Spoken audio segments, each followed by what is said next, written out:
warahmatullahi wabarakatuh. Perkenalkan, nama saya Muhammad Ibnu Baidawi dari kelas TM2D, nomor absen 19. Di sini saya akan menjelaskan atau menjawab soal yang telah diberikan pada mata kuliah mesin konversi energi. Yang pertama yaitu jelaskan komponen pada sistem AC mobil.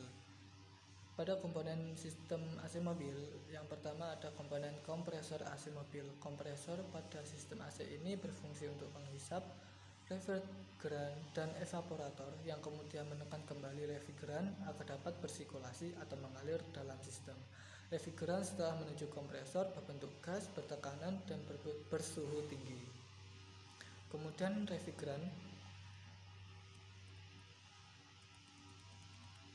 Refrigeran adalah suatu zat yang mudah menguap dan berfungsi sebagai pengantar panas dalam sirkulasi air conditioner system.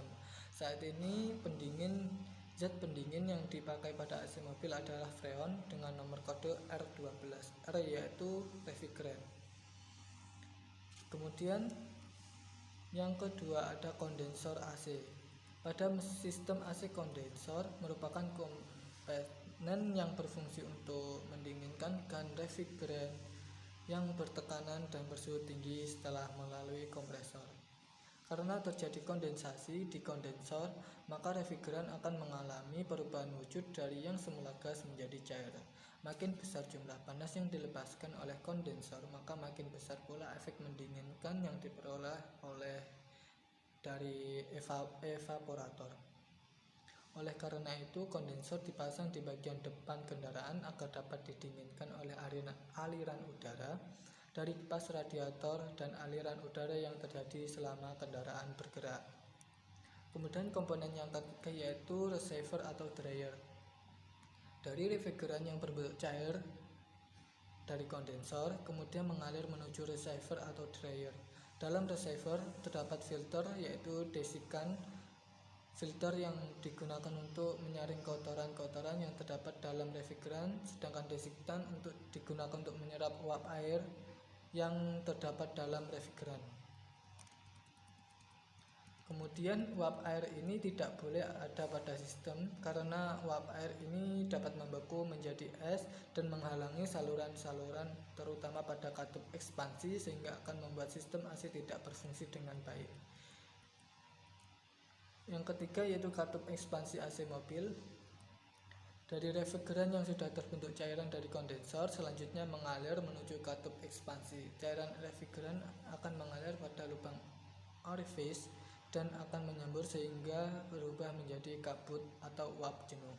Oleh katup ekspansi, tekanan refrigeran diturunkan agar proses penyerapan panas di evaporator dapat berjalan dengan baik. Kemudian ada beberapa jenis katup ekspansi atau penyejuk pada mobil ini yaitu katup ekspansi dengan kontrol temperatur, katup ekspansi dengan kontrol tekanan dan temperatur, katup ekspansi tipe blok.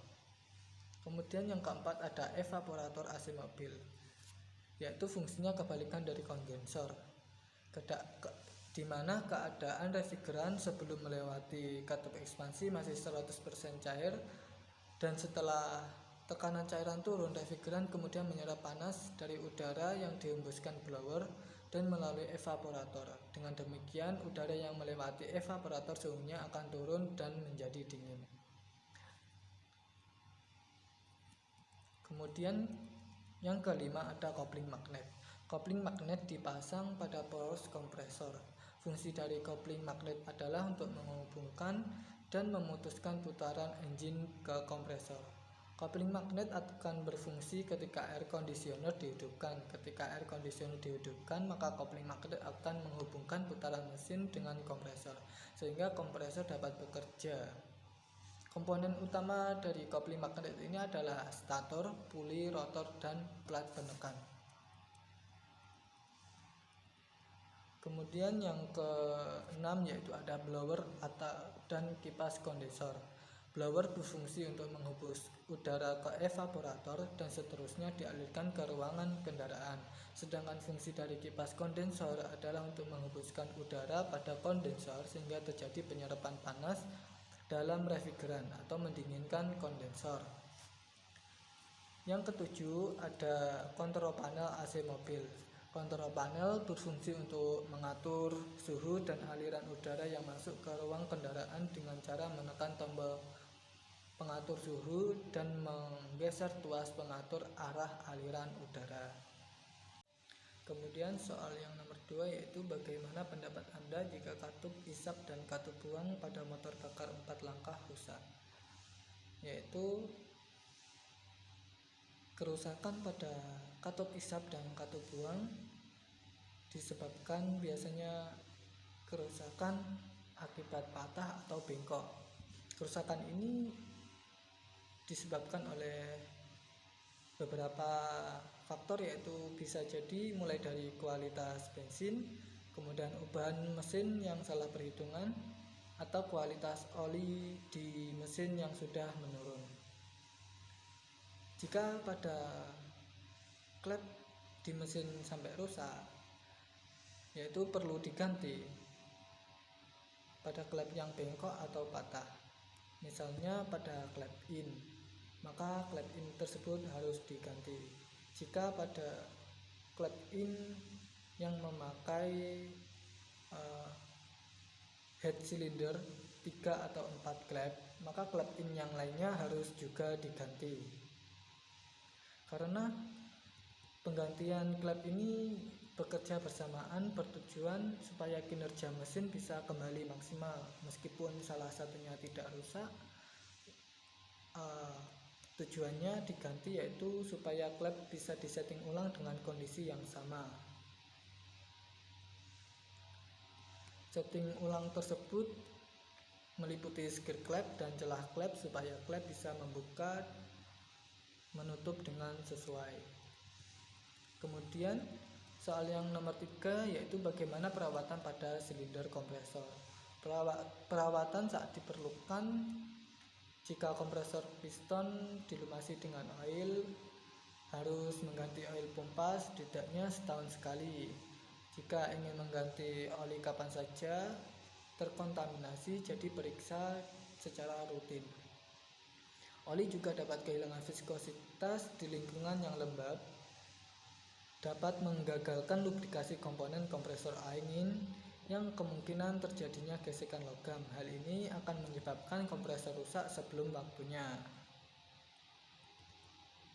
Dengan kompresor mati dan terputus dari daya, masukkan obeng ke dalam crankcase, lepaskan obeng dan periksa oli di atasnya. Jika Anda melihat kotoran atau kotoran lainnya, Anda harus mengganti oli. Ketika saatnya mengganti oli, gunakan jenis oli yang direkomendasikan oleh pabrik kompresor.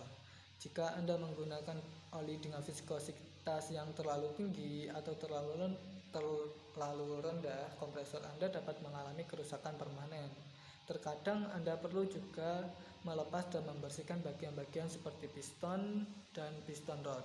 Anda dapat menggunakan air sabun dan sikat kawat yang pada bagian keras, tetapi hindari menggunakan sikat kawat pada bagian yang lebih lunak dan lebih fleksibel atau bagian yang terbuat dari teflon atau kuningan. Jika Anda bagian yang tanpa aus, gantilah dengan komponen baru. Jika Anda ingin kompresor piston Anda bertahan selama bertahun-tahun, lakukan tugas perawatan secara teratur. Kemudian yang soal nomor 4, apa yang menjadi pertimbangan dalam memilih pompa air? Yang pertama yaitu kenali lokasi sumber air, di mana jangan sampai salah memilih pompa air akan daya hisapnya yang rendah, tetapi tempat tinggal kita berada di tempat dataran yang tinggi yang jauh dari sumber air. Begitu pula sebaliknya, apabila tempat tinggal kita berada di dataran rendah yang memiliki sumber air yang bagus, janganlah memilih pompa air yang memiliki daya hisap tinggi, karena mesin pompa air daya hisap tinggi memiliki daya listrik yang tinggi pula, sehingga menimbulkan pemborosan listrik. Kemudian memperhatikan daya hisap dan daya dorong pompa air, yaitu dengan memperkirakan jarak permukaan tanah dengan sumber airnya. Jika kedalam air kurang dari 7 meter, pilih mesin pompa mini atau mesin pompa air sumur dangkal. Sedangkan untuk kedalaman air lebih dari 7 meter, sebaiknya memilih jenis pompa air jet pump atau submersible. Kemudian yang keempat, perhatikan kapasitas daya listrik. Daya listrik yang di rumah yang dipasang pada mesin pompa air harus sesuai. Jangan sampai jika memilih pompa listrik dengan kapasitas daya listriknya lebih tinggi dari daya listrik yang ada di rumah, karena akan mengakibatkan daya listrik di rumah kita akan jatuh pada saat mesin pompa air tersebut dihidupkan. Yang kelima yaitu kualitas pompa air. Sebaiknya membeli dengan harga yang lebih mahal namun memiliki kualitas yang baik, seperti contohnya merek pompa air dengan kualitas yang bagus yaitu Sanyo, National, Panasonic, Shimizu, dan DAP.